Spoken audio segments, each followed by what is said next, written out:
Good morning. My name is Pastor Daniel, and here is Good News Wednesday.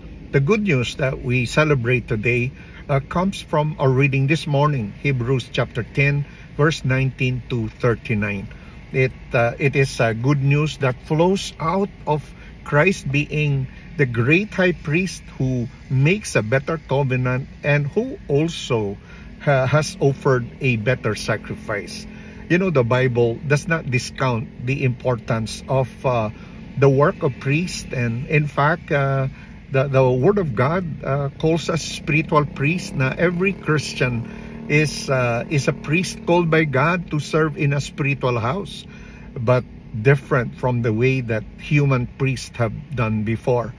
And because Christ offered a better sacrifice, and because He is a better high priest, because wow, not only, the earthly high priest, they were able to enter the holy place at least once a year for a few minutes. And yet Jesus went to the very heavens.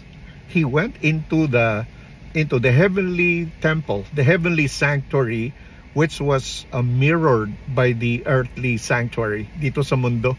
And because of what He has done, He has offered a sacrifice that is once and for all, meaning to say every sin has been paid for. Can you imagine? Every sin has been paid for, from the sin of Adam and Eve to the last sin being committed while I'm speaking now, up to the end of time. The sacrifice of Christ is efficient, no? Talagang it is efficacious to pay for all. It is the atonement that was made once and for all. Hallelujah. And not only that, because He offered a better sacrifice, and because He's a greater high priest, we could have a clear conscience, we could be transformed, and we could respond to the Lord in a much better way. You know, in our reading this morning, we saw three let us, let us, because of this thing that Jesus has done, the better sacrifice, this efficacious sacrifice, this amazing, wonderful sacrifice, that through Him we can be forgiven, we can be set free, we can be transformed, and we could receive help from Him because of that. There are three let uses. I think the first one is let us draw near to God with a sincere faith. While there is no need to pretend, there is no need to claim it's okay when things are not really okay. We can really come and admit, Lord, my life is in shambles. Lord, I have no peace. I am terrified. I am afraid. You can really come before God's presence.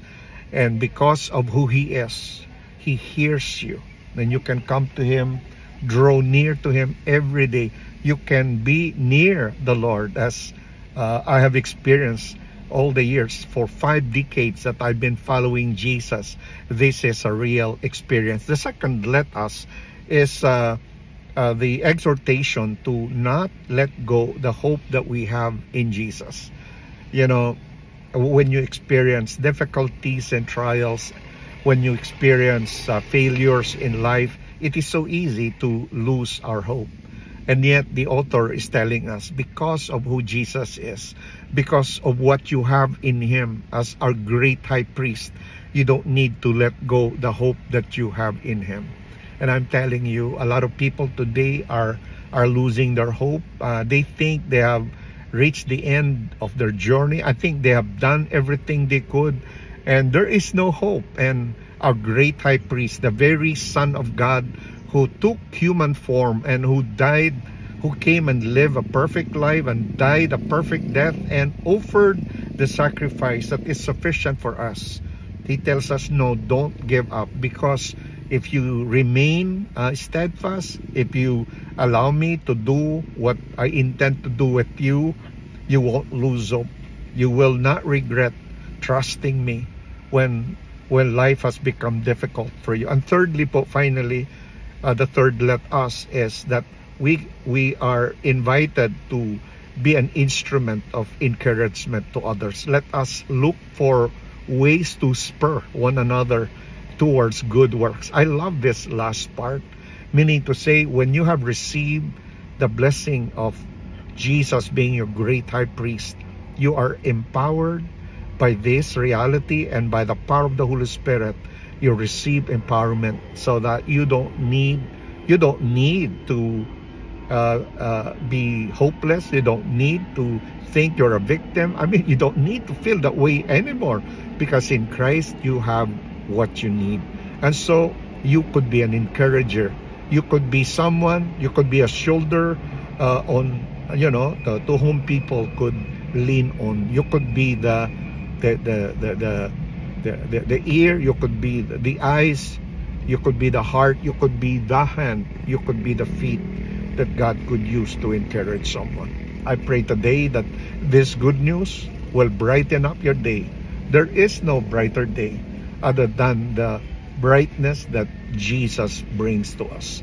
May the Lord bless you, and God bless you this Wednesday. I'll see you soon.